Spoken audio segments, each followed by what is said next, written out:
Here with reaction, Fox News contributor, legal analyst Jonathan Turley is with us.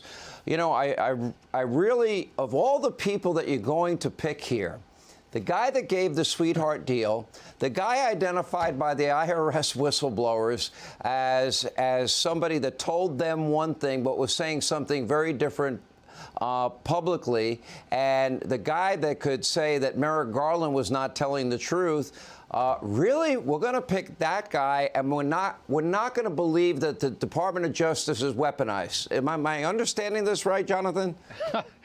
No, I'm afraid that's the view of many people, and it's not without cause. It's like complaining that you think a deck is stacked and a dealer saying, okay, why don't we double the bets? I mean, that doesn't really deal with the problem. And here you've got a U.S. attorney who was accused by whistleblowers of running essentially a fixed investigation where the Bidens were tipped off on raids. There was a refusal to let them ask about President Biden. There was minimal charges. Crimes were allowed to expire. And Garland's solution was, well, let's double down on that. Well, that's not much. So this is going to cause even greater concerns, as you've mentioned, and I think they're warranted. You know, and it's also going to add pressure on the Hill because this mandate does not appear to have been expanded.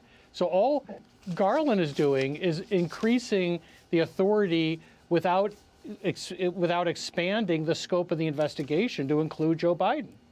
You know, when they start out with Joe Biden as a candidate, I mean, I talk about this evolution a lot because this is very crucial to me, because Joe Biden lied to the American people. That is crystal clear. There's no ambiguity anymore. Never talk to my son, my brother, or anybody for that matter about my foreign business dealings as candidate, as president. Then it evolved, you know, Devin Archer's testimony. It evolves into, well, Joe was never in business with these people. Two very different things. Then it evolves into what we have finally concluded this week after the revelation by the House Oversight Committee of this $20 million. This is the third memo released. And C, it proves that Joe didn't benefit from this at all.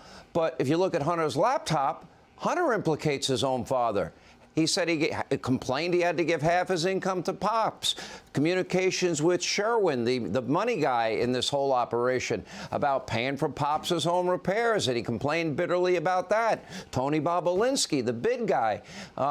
That's Hunter implicating his father in receiving the monies that he took here. And did the actions he took in Ukraine to fire the prosecutor, did that not continue to enrich Hunter, who admitted he had no experience, to be on Burisma's board? Long question, but I hope you'll go into detail. Well, you see, that part of the fallacy here is that you need to have somehow a photo of the president taking an envelope full of cash or a deposit slip to an account by Joe and Jill Biden. It doesn't work that way. The Bidens are very good at this. They've been in the influence peddling business for decades. You don't do direct deposits in the account of the principal when you're selling influence and access. But this idea that they didn't benefit from it is ludicrous. At 80 years old, Joe Biden is not going to spend the over $8 million he already has. At his age, people of wealth are primarily focused on leaving a financial legacy for their children or grandchildren.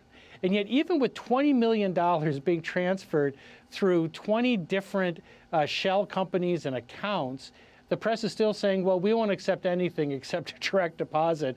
Otherwise, he didn't benefit from it. Well, that's ludicrous, and the public understands that. Yeah, I mean, so what do you think now?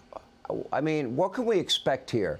Do you believe, as I suspect, that this special counsel, who the DOJ approved to go before Congress, is now going to say, sorry, it's an ongoing investigation. I'm not going to be allowed to answer pretty much any question you ask me today, and that this now stonewalls both the Oversight Committee investigation and also the Judiciary Committee investigation of Jim Jordan, because I believe that's part of the strategy here.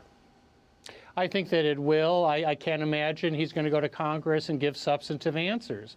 But, you know, this won't work. It won't work with the public, and it won't work with the House of Representatives.